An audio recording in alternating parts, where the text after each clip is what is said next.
Look at this. Orange wine and orange creamsicle wine. It's gonna be great.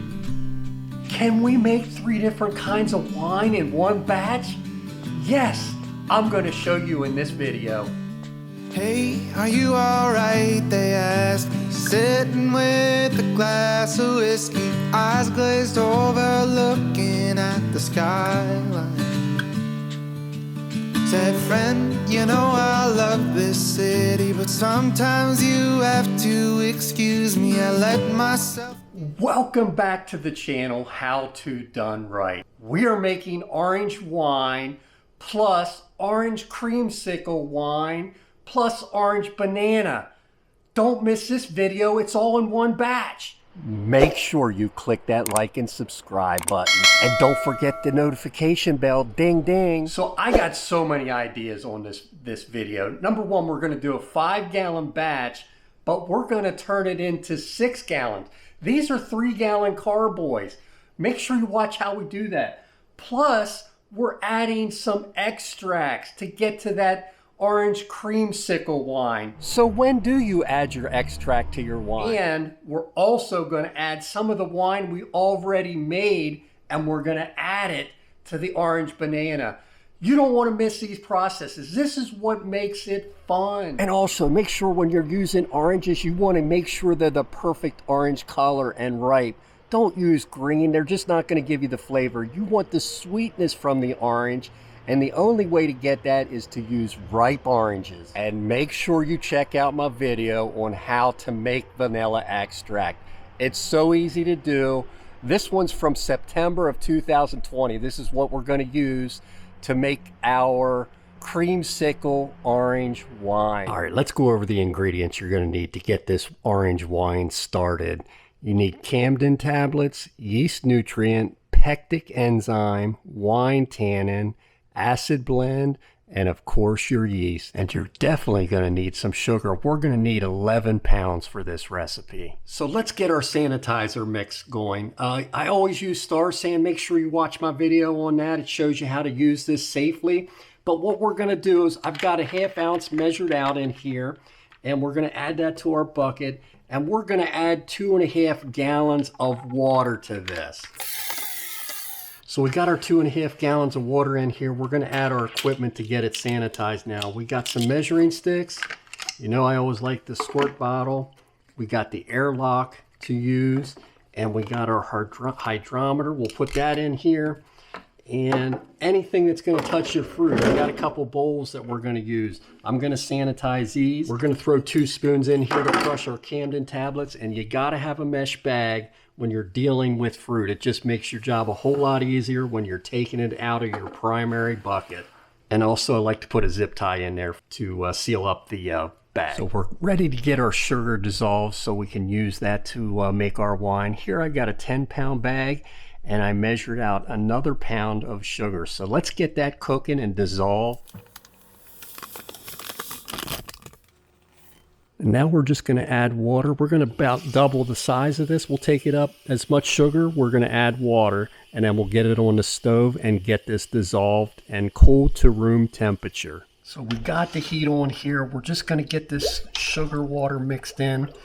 And again, we're just trying to get this dissolved. It'll take to about boiling, but once you get to that point and you can't scrape any sugar, you can shut it off and let it cool to room temperature.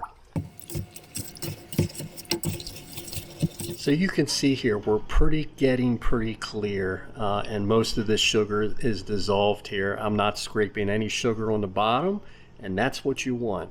So we are ready just to cut off this heat and let this cool to room temperature before we add it to our mead.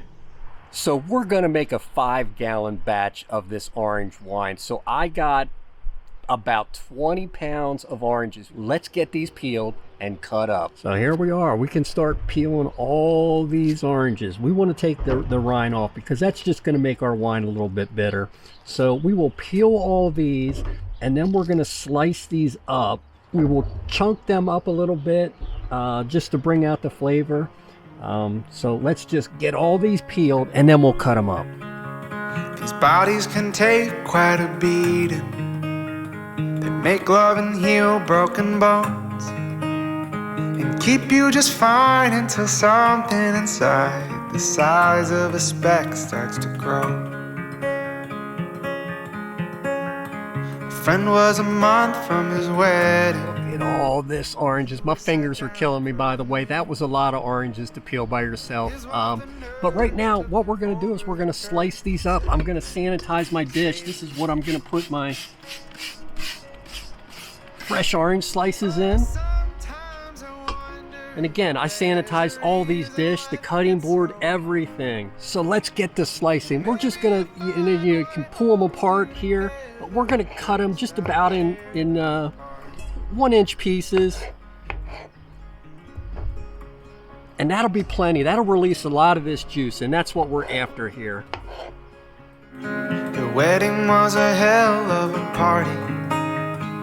We all drank and danced all night, watched and smiled when he spun her around and he had her. All right, so we got our oranges chopped up in about 1-inch pieces, and it smells amazing. For those Florida and California places that have oranges like this in their backyard, this is like free wine. All right, so we're ready to get some of our additives and chemicals things to get this wine started. Your first thing you want to do is you want to add Campden tablets. You need 1 per gallon. So we are going to use make a 5-gallon batch. So I'm going to crush up 5 Campden tablets, and I'm putting them right on the bottom of the bucket. So there we go, 5 Campden tablets crushed between 2 sanitized spoons. Next thing we're going to do is we're going to add our acid blend. We want 3 teaspoons of this for this 5-gallon batch. Again, just follow the instructions on the pack.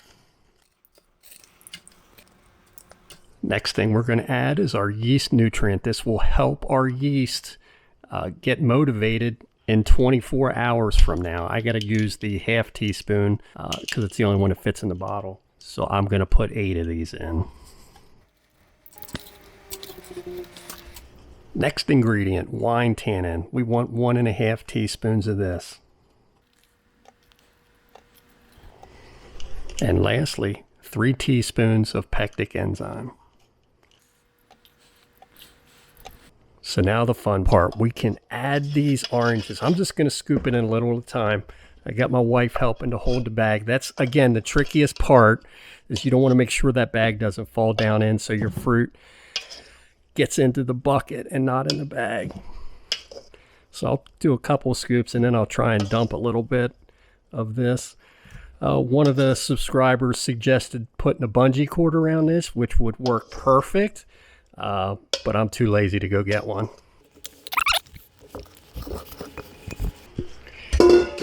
And that's it. We're going to cinch this up now and we'll get the water added next. So let's get this cinched up a little bit.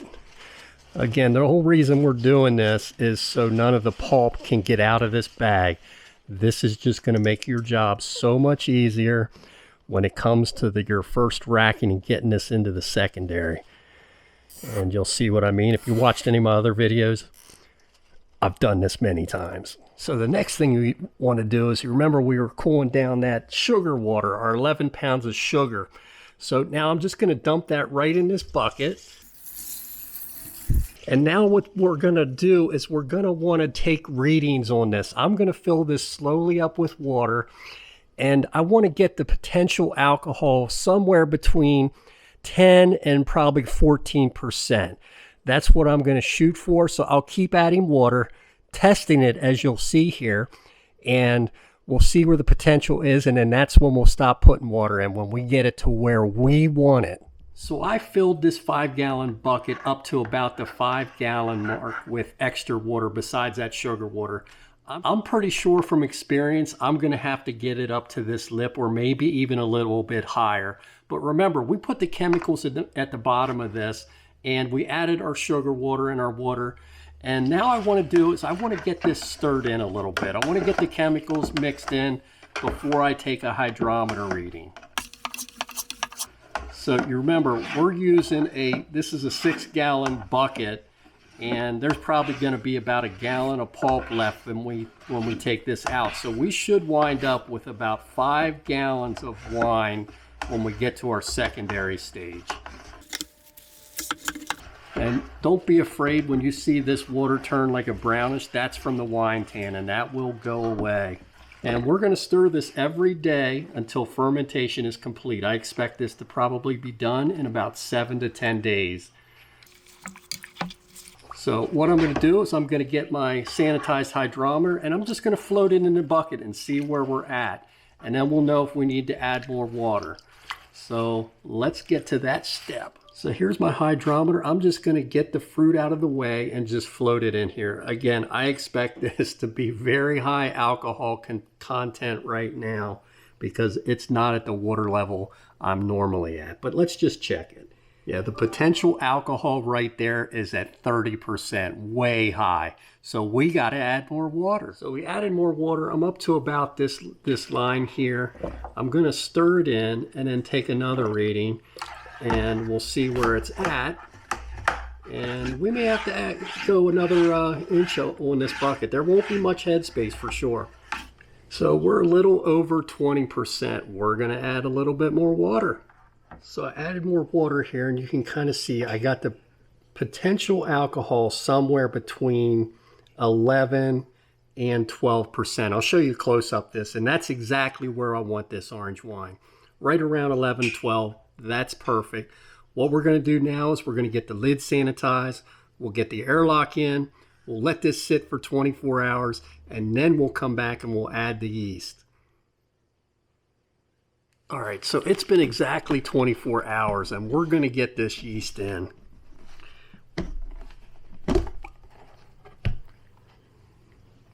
Now, one thing you want to make sure you're doing, we're going to be stirring this every single day till the primary fermentation is done. And if you watched any of these other videos, we're just going to put this yeast in here and float it in. There's no need to put it in warm water. This always seems to work. So I got 1 pack of yeast, just sprinkle it on the top, and we'll cover it back up and let it go. All right, check this out. I already saw this bubbling. It's been about 24 hours after I added the yeast, and I haven't even stirred it yet. We're going to open this up and give it a stir, but it already started bubbling. Of course, it's not going to do it now. You can see there's some foaming there. You can see the yeast laying on top. And if you could smell it, it smells like yeast right now.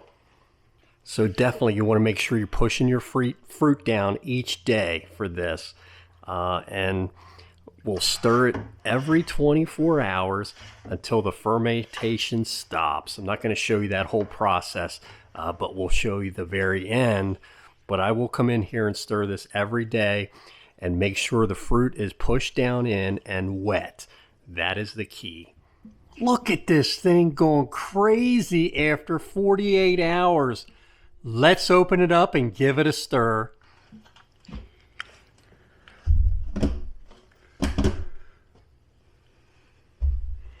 Look at all that foaming. That's what you want to see. That is the yeast hard at work. Just going to get this pushed down a little bit. Got this really filled too much, but it is what it is. We'll get down there and stir the bottom. All right, you can see my bubbler has slowed down to a crawl. It's hardly bubbling anymore. What I want to do is take a reading and see if it's ready to be racked to the secondary. So you can see a lot of the foaming is gone, and which is why I believe it's ready. So what I'm hoping to do, I'm going to drop this hydrometer in, and I'm assuming it's going to go all the way in, which from experience is how I know it's done. I want to get to a 1.0 reading. If you remember, we started at about 11.5 to 12% alcohol. And I'm going to show you a picture, but this is exactly at 1. So we're ready to get it to the secondary. So let's get the racking. So I got my racking cane here. I got another bottle. I'm going to show you something different. I'm doing something different this time. I'm going to put this wine into some 3-gallon carboys because I'm making 3 different kinds. I'll show you as we go what I mean, but I'm hoping to make an orange creamsicle, the orange wine, and some orange banana. And I'm going to show you how to do all this. So here's a question. Why did I decide to use 3-gallon carboys? Number one, I want to make different kinds, but number two, I'm getting old and that 5-gallon carboy is heavy because I live in a condo. I got to carry him down to the basement, that 5-gallon carboy, and it's heavy. This is going to be a little bit easier. All right, so let's give a couple of pumps here and get this going down to our carboy. So look at this orange wine. It's not real orange yet, but trust me, it is going to turn orange. This is a 3-gallon carboy. I'm going to fill this one up. Remember, we started with a 5-gallon batch. And I'm going to have some room in my second 3-gallon to show you how to add other wines to top it off. And in this case, I'm going to add some banana wine. You watch me make it, and it's going to be great. Let's finish racking these 2 bottles, or 2 carboys. All right, you can see the second 3-gallon carboy. We ran short, and I expected that. Remember, this was a 5-gallon batch, and we were trying to create 6 gallons of liquid. So we're probably a gallon short. Now, because I have so much headspace, you would not want to add 1 gallon of water to this 3 gallons. That's just way too much.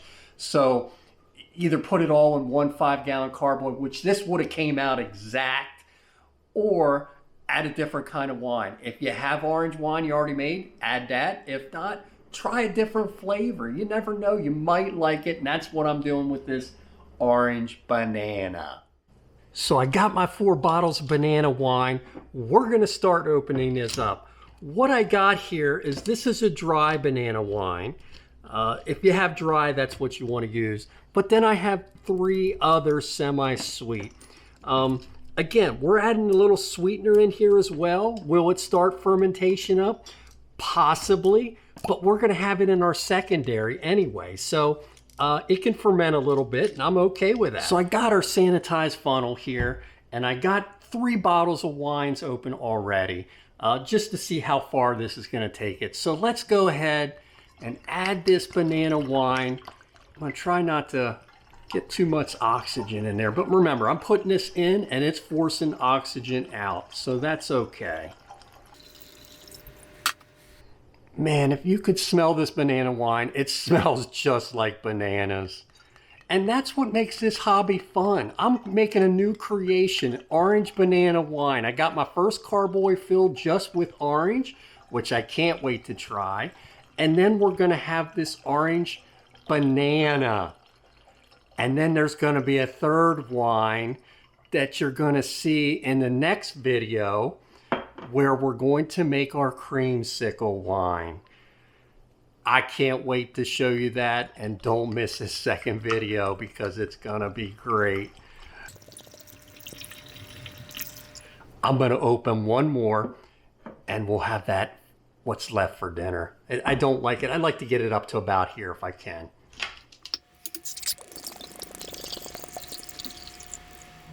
So when do you add your extract to your wine? You want to wait to the very end, right before bottling, because you want to taste it and you want to make sure it's where you want it to be. So again, don't do it in the primary fermentation. Some people will put something in the secondary, like if you want to use a cinnamon stick for some reason, it's fine to use that in the secondary vessel. So I hope you enjoyed this video. I'm showing you how to make 3 different kinds in one batch. Make sure you don't miss part 2. Part 2 is going to give you the exact ways how to use that extracts in your wine. When do you put it in? How much do you use? We'll be getting into that in the second video. Make sure you don't miss that one, because it's going to be fun and we're going to finish these off. Thank you for watching. Click the notification bell and have a great day. Well, I saw you setting the mood like a light in the smoky room. dancing to the blues like a disco groove, catching every eye.